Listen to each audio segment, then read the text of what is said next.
Guys, ഇപ്പോഴത്തെ universe എന്ന് പറഞ്ഞാലേ ആൺപിള്ളേരാണ് ഇപ്പൊ ചീറ്റ് ചെയ്യപ്പെട്ടുകൊണ്ടിരിക്കുന്നത്. എനിക്കറിയത്തില്ല, ഗേൾസ് ഇപ്പോൾ വില്ലനായി മാറിയിരിക്കുകയാണ്. എന്താ, എല്ലാം അങ്ങനെയല്ല, എല്ലാ ഗേൾസും അങ്ങനെയല്ല. ചിലർക്ക് ഹേർട്ടാവും ഞാനിങ്ങനെ പറഞ്ഞു കഴിഞ്ഞാൽ. അതുകൊണ്ട് എല്ലാവരും അങ്ങനെയല്ല. നല്ല റിലേഷൻഷിപ്സ് ഉണ്ട്, നല്ല ഫാമിലി ലൈഫ് ഉണ്ട്. ബട്ട് സ്റ്റിൽ നമ്മളിപ്പോൾ കേൾക്കുന്നത് മൊത്തം ആൺകുട്ടികളെ ചീറ്റ് ചെയ്തു എന്നാണ്. സോ ബൈ ദ വേ, ഞാൻ പറയാൻ വന്നത് വേറൊന്നുമല്ല. ഞാൻ ഓൾറെഡി ഇട്ടിരുന്നു ഷെയർ വിത്ത് മീ എന്നുള്ളൊരു സംഭവം. അതായത് നിങ്ങൾക്ക് എന്തെങ്കിലും സങ്കടം, എന്തെങ്കിലും പ്രശ്നമുണ്ട്, നിങ്ങൾക്ക് ആരോടത്തും ഷെയർ ചെയ്യാൻ പറ്റുന്നില്ല, അല്ലെങ്കിൽ ഇതിനൊരു സൊല്യൂഷൻ ഇല്ല, നിങ്ങൾക്കൊരു അങ്ങനത്തെ ഒരു പ്രശ്നത്തിലാണെങ്കിൽ നിങ്ങൾക്ക് എന്തായാലും എൻ്റെ അടുത്ത് ഷെയർ ചെയ്യാം. എന്നാൽ കഴിയുന്ന ഒരു സജഷൻ, എന്നാൽ കഴിയുന്ന ഒരു റിപ്ലൈ നിങ്ങൾക്ക് തരാമെന്ന് ഞാൻ പറഞ്ഞിട്ടുണ്ട്. സോ അതിൽ നമുക്ക് ഫസ്റ്റ് തന്നെ കിട്ടിയിരിക്കുന്നത് ഒരു ആൺകുട്ടിയുടെ മെസ്സേജാണ്. അപ്പോൾ കാരണം ഞാൻ ഓൾറെഡി പറഞ്ഞിട്ടുണ്ട് ആരുടെയും പേരുകളൊന്നും ഞാൻ പറയത്തില്ല എന്ന്. അപ്പോൾ അത് തന്നെയാണ് പുള്ളിക്കാരൻ പറഞ്ഞിരിക്കുന്നത്. ആക്ച്വലി ഞാൻ ബാംഗ്ലൂർ ഒരു റിലേഷൻഷിപ്പിലുണ്ടായിരുന്നു. ഫുൾ ടൈം അവൾ പറഞ്ഞ ഫുഡെല്ലാം മേടിച്ചു കൊടുത്തു. ഫൈനൽ ഇയർ ഒരു ആക്സിഡൻ്റ് ആയി, ഹെഡ് ഇഞ്ചുറി, 3.5 months കോമയിലായിരുന്നു പുള്ളിക്കാരൻ. ഫസ്റ്റ് വേക്കപ്പ് തന്നെ അവൾക്ക് ആ മെസ്സേജ് അയച്ചപ്പോൾ അവൾ എന്നോട് പറയുക, ഇനി എനിക്ക് മെസ്സേജ് അയക്കേണ്ട, എനിക്ക് ന്യൂ ബോയ് ഫ്രണ്ട് ഉണ്ട്, ലെറ്റ്സ് ബ്രേക്കപ്പ്. എന്താ റീസൺ എന്ന് പോലും എനിക്കറിയില്ല. അപ്പോൾ ഇതിൻ്റെ ആൻസറാണ്, ഫസ്റ്റ് ഓഫ് ഓൾ, നിങ്ങളൊരു റിലേഷൻഷിപ്പിൽ പോകുമ്പോൾ, ഇപ്പോഴത്തെ ഒരു യൂണിവേഴ്സിൽ നിങ്ങളൊരു റിലേഷൻഷിപ്പിൽ പോകുമ്പോൾ നിങ്ങൾ ഓൾറെഡി മുൻകരുതലുകൾ എടുക്കുക. കാരണം എപ്പോൾ വേണോ പോകാം എന്നുള്ളൊരു ഇത് നിങ്ങൾ മുൻകരുതലെടുക്കുക. കാരണം ഇപ്പോൾ ലിവിങ് ടുഗെദറൊക്കെയാണ് ഇപ്പം ആൾക്കാർ കൂടുതൽ സജസ്റ്റ് ചെയ്യുന്നത്. പിന്നെന്താ സിറ്റുവേഷൻഷിപ്പ്, അങ്ങനെ കുറേ ഷിപ്പുകളുണ്ട്, അതൊന്നും എനിക്കറിയത്തില്ല. അപ്പോൾ ആൾക്കാർ കുറേ പേര് ലിവിങ് ടുഗെദർ എടുക്കുന്നുണ്ട്. കാരണം എന്താണെന്ന്, അവർ ഒരുമിച്ച് ജീവിച്ചിട്ട് അവർക്ക് ഓക്കെ ആണെങ്കിലേ അവർ കല്യാണം കഴിക്കുള്ളൂ. അങ്ങനത്തെ ഒരു സെറ്റപ്പാണ് ഇപ്പോൾ. സോ ഞാനും അത് സപ്പോർട്ട് ചെയ്യുന്ന ആളാണ്, ഉറപ്പായിട്ട് ഞാൻ സപ്പോർട്ട് ചെയ്യും. കാരണം ഡിവോഴ്സ് കേസുകൾ വരണ്ട, കൂടുതലും ഡിവോഴ്സ് കേസുകൾ ഓൾറെഡി ഉണ്ട്. അപ്പോൾ ഡിവോഴ്സ് കേസുകൾ ഇനിയും കൂടണ്ട, അല്ലെങ്കിൽ നമ്മുടെ ലൈഫ് വെറുതെ ഒരു ഡിവോഴ്സി അല്ലെങ്കിൽ ഡിവോഴ്സ്ഡ് എന്നുള്ള രീതിയിൽ ആക്കാണ്ടിരിക്കാൻ വേണ്ടിയിട്ടാണ്. അപ്പം നിങ്ങൾക്ക് ഓൾറെഡി മനസ്സിലായെന്ന് വിചാരിക്കുന്നു. അപ്പോൾ ഓൾറെഡി ഒരു പ്രിക്കോഷൻ എടുക്കുക.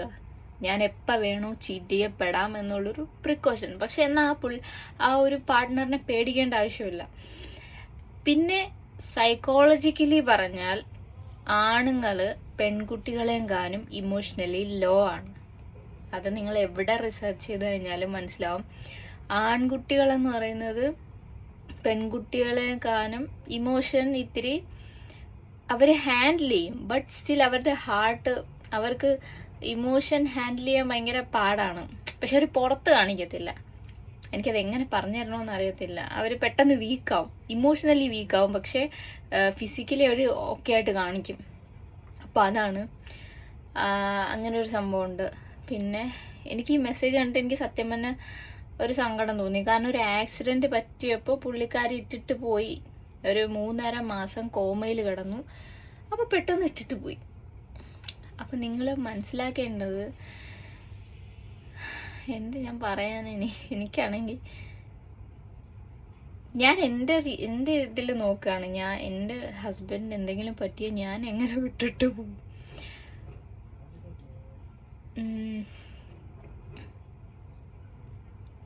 പെട്ടെന്ന് ഈ ഒരു 3.5 മാസം കൊണ്ട് പുള്ളിക്കാരി റിലേഷൻഷിപ്പ് എങ്ങനെ സെറ്റാക്കി, എനിക്കത് മനസ്സിലാവുന്നില്ല.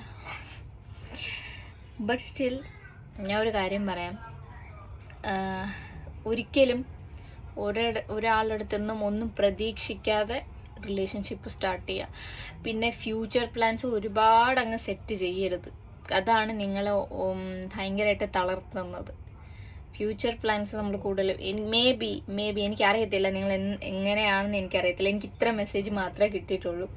അപ്പോൾ ഫ്യൂച്ചർ പ്ലാൻസ് കൂടുതലും സെറ്റ് ചെയ്യാതിരിക്കുക. നിങ്ങൾ രണ്ടുപേരും ഒരു സെയിം ഒരു വേവ് ലെങ്തിൽ പോവുകയാണ്, കല്യാണം കഴിക്കാം എന്നുള്ളൊരു ഫീലിംഗ് ഒരിക്കലും നിങ്ങൾക്ക് ഒരു 18 വയസ്സിലോ 19 വയസ്സിലോ 20 വയസ്സിലോ ഒന്നും എല്ലാവർക്കും വരണമെന്നില്ല. ആ ഒരു മെച്യൂരിറ്റി ഫീലിംഗ് ഉണ്ടാവും, കല്യാണം കഴിക്കും. അതൊക്കെ മറ്റേ 18 വയസ്സിൽ തന്നെ തോന്നും. പക്ഷെ ആ ഒരു മെച്യൂരിറ്റി ആ ഒരു തീരുമാനം എടുക്കാനുള്ള പ്രായമല്ല ആ ഒരു ഏജ്. അത് ഫസ്റ്റായിട്ട് നോട്ട് ചെയ്യുക. പിന്നെന്താ എനിക്ക് പുള്ളിക്കാരനോട് പറയാനുള്ളത്, ഒരാളല്ല നിങ്ങളുടെ ഫ്യൂച്ചർ തീരുമാനിക്കുന്നതും നിങ്ങളുടെ ഇമോഷൻ തീരുമാനിക്കുന്നതും നിങ്ങളുടെ ലൈഫ് തീരുമാനിക്കുന്നതും ഒരാളല്ല. ആ പോയ ഒരാൾ പോയി. ഓക്കെ, അപ്പം ഇനി ചിലവർ ഇതിൽ തന്നെ അങ്ങ് ട്രോമറ്റൈസ്ഡ് ആയി പോകും. ഇനി അയ്യോ എനിക്ക് വേണ്ട പെണ്ണുങ്ങൾ ഇങ്ങനെയാണെന്നുള്ളൊരു ട്രോമറ്റൈസ് ആയി പോകും. ബട്ട് സ്റ്റിൽ ഞാൻ പറയാം, ഒരാൾ പോയെന്ന് വെച്ചിട്ട് നിങ്ങളുടെ ലൈഫ് തീർന്നിട്ടില്ല. അതിൽ സ്റ്റക്കാവാണ്ട് നന്നായിട്ട് മുന്നോട്ട് പോവുക. നിങ്ങൾ ഈ ഒരു പുള്ളിക്കാരിയല്ല നിങ്ങളുടെ ലൈഫ്. ഓക്കെ, അതിപ്പം എല്ലാ റിലേഷൻഷിപ്പിലും ഞാൻ പറയാണ്, നമ്മളൊരു റിലേഷൻഷിപ്പിൽ പോകുമ്പോഴത്തേക്കും നമുക്ക് തോന്നും ഇതാണ് എൻ്റെ ലൈഫ്. ഇപ്പം സ്റ്റിൽ ഞാൻ പോലും എൻ്റെ ഹസ്ബൻഡ് അല്ല എൻ്റെ ലൈഫ്, ഞാൻ അങ്ങനെ കരുതിയിട്ടില്ല. ഒരു ഒരു ഒരു പോയിന്റിൽ വെച്ചിട്ട് പുള്ളിക്കാരൻ എന്നെ ചീറ്റ് ചെയ്ത് കഴിഞ്ഞാൽ അതിൽ സ്റ്റക്കായി ഞാൻ നിൽക്കത്തില്ല. അങ്ങനത്തെ ഒരു സ്റ്റേൺ ആയിട്ടുള്ള ഒരു ഡിസിഷൻ, ഒരു ബോൾഡ്നെസ് നിങ്ങളുടെ ഉള്ളിൽ വേണം. നിങ്ങളുടെ പാർട്ട്ണർ അല്ല ഒരിക്കലും നിങ്ങളുടെ ലൈഫ്. ഓക്കെ, നമ്മൾ പറയും യു ആർ മൈ ലൈഫ് എന്നൊക്കെ പറയും, അത് ഓക്കെ, അത് നമ്മൾ സ്നേഹത്തോടു കൂടി ഉള്ളിൽ നിന്ന് പറയുന്നതാണ്. ബട്ട് സ്റ്റിൽ നമ്മൾ പ്രാക്ടിക്കലി പറയുമ്പോഴത്തേക്കും ഒരിക്കലും ആ ആളല്ല നമ്മുടെ ലൈഫ് എന്ന് പറയുന്നത്. നമ്മുടെ ലൈഫ് നമ്മളാണ് എഴുതാനുള്ളത്, നമ്മുടെ ഹാപ്പിനെസ് നമ്മളാണ് കണ്ടെത്താനുള്ളത്. ഒരിക്കലും ഒരാൾക്ക് വിട്ടുകൊടുക്കരുത്. ഈ ഒരു പുള്ളിക്കാരി പോയെന്ന് പറഞ്ഞിട്ട് അവിടെ പോയില്ല ലൈഫ്, ഒരിക്കലും പോയില്ല. ഈ പുള്ളിക്കാരി എങ്ങനെ നല്ലൊരാൾ വരും ലൈഫിൽ, ഉറപ്പായിട്ടും 100 അല്ല 150 അല്ല 1000% നല്ലൊരാൾ വരും. പെൺകുട്ടികൾ കഴിഞ്ഞിട്ടില്ല ഈ ലോകത്ത്, നല്ല പെൺകുട്ടികളുണ്ട്. ഓക്കെ, പിന്നെ ഇതിൽ നിന്നൊരു ലെസൺ പഠിക്കാം. നമുക്കൊരു ബുദ്ധിമുട്ടിലാവുമ്പോൾ നമ്മളെ വിട്ടിട്ട് പോകുന്ന ആൾക്കാർ ലോകത്തുണ്ട്. സോ അങ്ങനത്തെ ആൾക്കാരെ ചൂസ് ചെയ്യാതിരിക്കും. നമുക്ക് മനസ്സിലാവില്ല, മുന്നേ നമുക്ക് മനസ്സിലാകത്തില്ല. അപ്പം അങ്ങനത്തെ ആൾക്കാരുണ്ട്. ബൈ ഗോഡ്സ് ഗ്രേസ്, ദൈവത്തിൻ്റെ ഇതുകൊണ്ട് നമുക്ക് നേരത്തെ മനസ്സിലാക്കാൻ പറ്റി ഈ പുള്ളിക്കാരി പോകും എന്ന്. അങ്ങനെ ഒരു ബ്ലെസ്സിങ്ങും കൂടെ ഉണ്ട് പുള്ളിക്ക്, നിങ്ങൾക്ക് അങ്ങനെ ഒരു ബ്ലെസ്സിങ്ങും കൂടെ ഉണ്ട്. ഒരു ആപത്ത് വന്നപ്പോഴത്തേക്കും പുള്ളിക്കാരി പോയി. അതൊരു കല്യാണം കഴിഞ്ഞിട്ടായിരുന്നെങ്കിലോ ആര് നോക്കും? അത് നിങ്ങൾ അതിൻ്റെ പുറകെ നടക്കേണ്ടി വരും. സോ ഇത് ഒരു ബ്ലെസ്സിങ് ആയിട്ട് കരുതുക. പോയി അതിനായി നമുക്ക് മനസ്സിലായി ഈ ഒരു ആള് നമുക്കൊരു പ്രശ്നം പറ്റിയ പോകും എന്നുള്ളത് നമുക്ക് ദൈവം തന്ന വാർണിംഗ് എന്ന് വേണമെങ്കിൽ പറയാം, ഒരു ചെറിയൊരു അലേർട്ട് എന്ന് വേണമെങ്കിൽ പറയാം. നിങ്ങളിത് അറിയാതെ കല്യാണം കഴിച്ചിരുന്നെങ്കിലോ, കല്യാണം കഴിച്ചിട്ട് ഒരു കുഞ്ഞൊക്കെ ഉണ്ടായിട്ട് ഇങ്ങനൊരു സംഭവം ഉണ്ടായെങ്കിലോ, ഒറ്റയ്ക്കായില്ലേ? അത് മനസ്സിലാക്കുക. അപ്പോൾ അതുകൊണ്ട് ഇതിനെ വലിയൊരു സംഭവമാക്കി എടുക്കാതെ ഈ ഒരു ഇതിൽ നിന്നൊക്കെ നമുക്ക് ഇനിയും ഉണ്ട് നമുക്ക് ലൈഫ്. ഓക്കെ, അപ്പോൾ അതാണ് എനിക്ക് പറയാനുള്ളത്.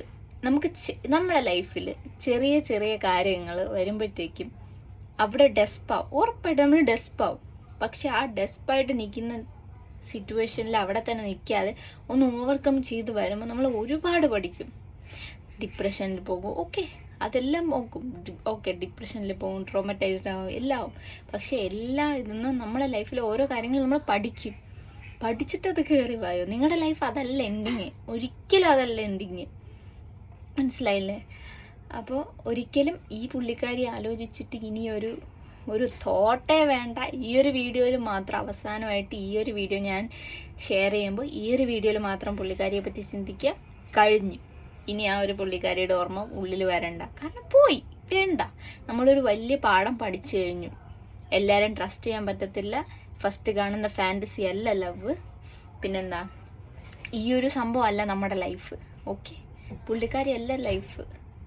ഓക്കെ, അപ്പം നിങ്ങളാണ് നിങ്ങളുടെ ലൈഫ് എങ്ങനെ കൊണ്ടുപോകേണ്ടതെന്ന് തീരുമാനിക്കേണ്ടത്. നിങ്ങളുടെ ഹാപ്പിനെസ് നിങ്ങളാണ് തീരുമാനിക്കേണ്ടത്.